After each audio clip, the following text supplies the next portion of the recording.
ನೇರಲಗುಡ್ಡ ಗ್ರಾಮ ಪಂಚಾಯತಿ ವ್ಯಾಪ್ತಿ ಗಾಣದುನ್ಸೆ ಗ್ರಾಮದ ಹೊರವಲಯದಲ್ಲಿ ಅಲ್ವಾ, ಹೊರವಲಯದಲ್ಲಿ ಯಾವುದೋ ಒಂದು ಅನಧಿಕೃತವಾಗಿ ಅನಾಥಾಶ್ರಮ ವೃದ್ಧಾಶ್ರಮ ನಡೆಸ್ತಾ ಇದ್ದಾರೆ ಅಂಥೇಳಿ ಯಾರೋ ಮಾಧ್ಯಮದವರೆಲ್ಲ ಒಂದಷ್ಟು ಗಮನಕ್ಕೆ ತಂದು, ಇದು ಅಧಿಕಾರಿಗಳ ಗಮನಕ್ಕೂ ತಂದಿದ್ದಾರೆ. ಅವರು ಕೂಡ ಅದರ ಬಗ್ಗೆ ಒಂದು ವರದಿಯನ್ನು ಮಾಡಿ ತಕ್ಷಣ ಅಧಿಕಾರಿಗಳು ಹೋಗಿ ಎಲ್ಲ ಮಾಡಿದ್ದಾರೆ. ಆದರೆ ನನ್ನ ಪ್ರಶ್ನೆ ಕೂಡ ನಾನು ಈಗಾಗಲೇ ಹಲವಾರು ಸಂದರ್ಭದಲ್ಲಿ ಹೇಳಿದ್ದೀನಿ, ತಾಲ್ಲೂಕು ಆಡಳಿತ ಸಂಪೂರ್ಣವಾಗಿ ನಿಷ್ಕ್ರಿಯಗೊಂಡಿದೆ. ಈ ಕಾಂಗ್ರೆಸ್ ಅವಧಿಯಲ್ಲಿ ಇಲ್ಲಿರ್ತಕ್ಕಂಥ ಜಯಚಂದ್ರ ಅವರ ನೇತೃತ್ವದಲ್ಲಿ ನಮ್ಮ ಶಾಸಕರು, ದೆಹಲಿ ಪ್ರತಿನಿಧಿಗಳಿದ್ದಾರೆ, ಹಿರಿಯರಿದ್ದಾರೆ, ಗೊತ್ತಿಲ್ಲ, ಪದೇ ಪದೇ ಹೇಳ್ತಿರೋದು ಇದು ನಾವು ಹೇಳಿ ಮಾಡಿಸಿರೋದಲ್ಲ. ನನಗೆ ಮಾಹಿತಿ ಕೂಡ ಯಾರೋ ಹೇಳಿದ್ರು, ಜಯಚಂದ್ರ ಅವರ ಫೋಟೋ ಕೂಡ ಹಾಕ್ಕೊಂಡಿದ್ದಾರೆ ಅಂತ. ಆಯ್ತಲ್ಲ, ಈ ತಾಲೂಕಿನ ಶಾಸಕರ ಫೋಟೋ ಕೂಡ ಅಲ್ಲಿ ಹಾಕ್ಕೊಂಡಿದ್ದಾರೆ ಅಂತ ಅಂದರೆ ಅವ್ರದ್ದು ಏನಾದ್ರು ಅದಕ್ಕೆ ಸಮ್ಮತಿ ಇದೆಯಾ ಅನ್ನೋದೊಂದು ಅನುಮಾನ ಕೂಡ ಬರುತ್ತೆ.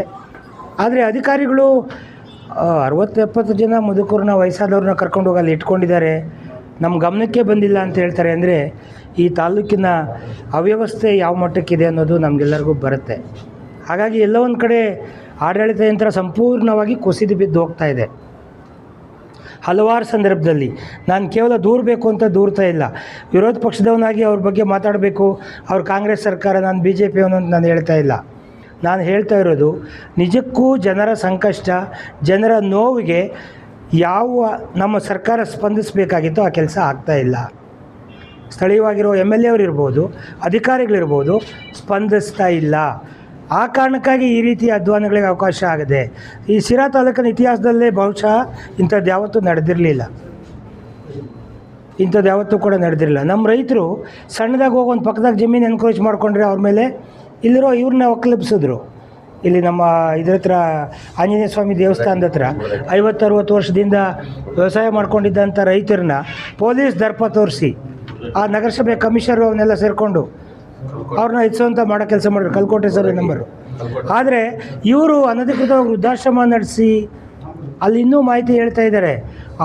ಅಲ್ಲಿರ್ತಕ್ಕಂಥ ಮುದುಕರಿಗೆ ಅಂದರೆ ಯಾವುದೋ ಬೆಂಗಳೂರಿನಾಗಿರೋ ದೊಡ್ಡ ದೊಡ್ಡ ಹಾಸ್ಪಿಟ್ಲ್ಗಳಿಗೆ ಡೆಡ್ ಬಾಡಿಗಳನ್ನು ಸಾಗಿಸೋದು. ಇಲ್ಲಿಂದ ಒಂದು ಡೆಡ್ ಬಾಡಿ ಇವತ್ತು ಸರ್ಕಾರಿ ಆಸ್ಪತ್ರೆಗಳಲ್ಲಿ ಅವ್ರಿಗೆ ವಿದ್ಯಾರ್ಥಿಗಳಿಗೆ ಡಿಸೆಕ್ಷನ್ ಇನ್ನೊಂದು ಮತ್ತೊಂದು ಬೇಕು, ಅವ್ರಿಗೆ ಸ್ಟಡಿ ಪರ್ಪಸ್ಗೆ ಬೇಕು ಅಂದರೆ ಡೆಡ್ ಬಾಡಿಗಳು ಸಿಗ್ತಾ ಇಲ್ಲ. ಆ ಕಾರಣಕ್ಕಾಗಿ ಇದು ಲಕ್ಷಾಂತರ ರೂಪಾಯಿ ವ್ಯವಹಾರ. ಇದು ಯಾರ ಆಶ್ರಯದಲ್ಲಿ ನಡೀತಾ ಇದೆ ಅನ್ನೋದನ್ನ ಪೊಲೀಸ್ ಇಲಾಖೆ ಪತ್ತೆ ಹಚ್ಚಬೇಕು. ಈ ತಾಲೂಕಿನ ದಂಡಾಧಿಕಾರಿಗಳಿದ್ದಾರೆ, ನಾವು ಇದನ್ನು ಖಂಡಿತವಾಗಲೂ ಕೂಡ ಇದನ್ನು ಒಂದು ಎಲ್ಲಿವರೆಗಿದೆ, ಇದರ ಜಾಲದಲ್ಲಿ ಯಾರ್ಯಾರು ಸೇರಿಕೊಂಡಿದ್ದಾರೆ ಅನ್ನೋದನ್ನು ನಾವು ಖಂಡಿತವಾಗಲೂ ಕೂಡ ಪತ್ತೆ ಹಚ್ಚಬೇಕಾಗತ್ತೆ. ಆ ಕೆಲಸ ಮಾಡೋಣ. ಜೊತೆಗೆ ಅಧಿಕಾರಿಗಳದು ಇದಕ್ಕೇನು ಆನ್ಸರ್ ಕೊಡ್ತಾರೆ ನೋಡೋಣ, ಯಾವ ರೀತಿ ಇದಾಗಿದೆ, ಏನು ಮಾಡ್ತಾರೆ. ನಿಷ್ಪಕ್ಷಪಾತವಾಗಿ ತನಿಖೆ ಆಗಬೇಕು. ಇನ್ನು ಎಲ್ಲೆಲ್ಲಿ ಬೇಕಾದಷ್ಟು ಈ ರೀತಿ ಅಧ್ವಾನಗಳು ನಡೀತಾ ಇದೆ. ಶಿರಾ ನಗರದಲ್ಲಿ ಎಷ್ಟೋ ಕಡೆ ಸರ್ಕಾರಿ ಅಂದರೆ ಸರ್ಕಾರಕ್ಕೆ ಸೇರಬೇಕಾಗಿದ್ದಂಥ ಮುನ್ಸಿಪಾಲ್ಟಿ ಜಾಗ ಲೇಔಟ್ಗಳು ಮಾಡ್ತಾವ್ರೆ. ಲೇಔಟಲ್ಲಿ ಪಾರ್ಕ್ಗೆ ಅಂತ ಜಾಗ ಬಿಟ್ಟಿರ್ತಾರೆ, CS ಸೈಟ್ಗಳನ್ನ, ಅದನ್ನು ಕೂಡ ಎನ್ಕ್ರೋಚ್ಮೆಂಟ್ ಮಾಡ್ಕೊಂಡು ಕಲ್ಲಾಕ್ಬಿಟ್ಟು ಮಾರುವಂಥ ಪದ್ಧತಿ ನಡೀತಾ ಇದೆ. ಅದನ್ನೇ ಅದು ಹೇಳ್ತೀವಲ್ಲ, ಅಧಿಕಾರ ಯಾರು ನಡೆಸ್ತಾರೆ ಅವ್ರು ಕರೆಕ್ಟಾಗಿದ್ದರೆ ಇವೆಲ್ಲ ನಿಂತೋಗುತ್ತೆ. ಅಧಿಕಾರ ನಡೆಸೋರು ಸ್ವಲ್ಪ ಇವನ್ನ ಗಮನಿಸಬೇಕಾಗತ್ತೆ. ಸೊ ಆ ದಿಕ್ಕಿನಡೆ ಗಮನ ಕೊಡಬೇಕಾಗತ್ತೆ. ನಾವು ಕೂಡ ಇವತ್ತು ನಿನ್ನೆ ಆಗಿರೋದೇನಾಗಿದೆ, ಅದರ ಆಳ ಅಗಲ ಏನಿದೆ ಅದರ ಬಗ್ಗೆ ವಿಷಯ ತಿಳ್ಕೊಂಡು ಮತ್ತೆ ನಿಮ್ಮ ಜೊತೆಗೆ ಮಾತಾಡುವಂಥದ್ದಾಗುತ್ತೆ. ಜೀನಿ ಪರಿಶುದ್ಧ ನೀರು, ಮದುವೆ ಸೇರಿದಂತೆ ಇತರೆ ಸಮಾರಂಭಗಳಿಗೆ ಹೋಲ್ಸೇಲ್ ದರದಲ್ಲಿ ಮಿನರಲ್ ವಾಟರ್ ಲಭ್ಯ. ಸೂಪರ್ ಮಾರ್ಕೆಟ್, ಹೋಟೆಲ್, ರೆಸ್ಟೋರೆಂಟ್ಗಳಿಗೂ ಜೀನಿ ಮಿನರಲ್ ವಾಟರ್ ಸರಬರಾಜು ಮಾಡಲಾಗುತ್ತೆ. ಈ ಕೂಡಲೇ ಸಂಪರ್ಕಿಸಿ 7624931166. ಥೈರಾಯ್ಡ್ ಇದೆಯಾ? ದಪ್ಪ ಆಗ್ತಾ ಇದ್ದೀರಾ?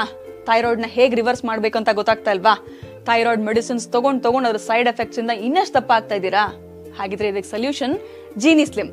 ಥೈರಾಯ್ಡ್ ಮೆಡಿಸಿನ್ಸ್ ತಗೊಳ್ಳೋದ್ರಿಂದ ಥೈರಾಯ್ಡ್ ಹಾರ್ಮೋನ್ಸ್ನ ಬ್ಯಾಲೆನ್ಸ್ ಮಾಡ್ಬೋದು, ಆದರೆ ಥೈರಾಯ್ಡನ್ನೇ ರಿವರ್ಸ್ ಮಾಡೋದಕ್ಕಾಗೋದಿಲ್ಲ. ದಪ್ಪ ಆಗ್ತಿರೋದನ್ನ ಸಣ್ಣ ಆಗೋದಕ್ಕೂ ಸಹಿತ ನಮ್ಮ ಜೀನಿ ಸ್ಲಿಮ್ ಹೆಲ್ಪ್ ಆಗುತ್ತೆ. ಥೈರಾಯ್ಡ್ನ ರಿವರ್ಸ್ ಮಾಡಿ ಹೆಲ್ದಿಯಾಗಿ ಸಣ್ಣ ಆಗಿಡೋದಕ್ಕೆ ಜೀನಿ ಸ್ಲಿಮ್ ಅಲ್ಲಿರುವಂತಹ ನ್ಯೂಟ್ರಿಯೆಂಟ್ಸ್ ದೇಹಕ್ಕೆ ಬಹಳಷ್ಟು ಹೆಲ್ಪ್ಫುಲ್. ಸೊ ಜೀನಿ ಸ್ಲಿಮ್ನ ಯೂಸ್ ಮಾಡಿ ಆರೋಗ್ಯವಾಗಿರಿ, ಯಾಕಂದ್ರೆ ಆರೋಗ್ಯವೇ ಭಾಗ್ಯ.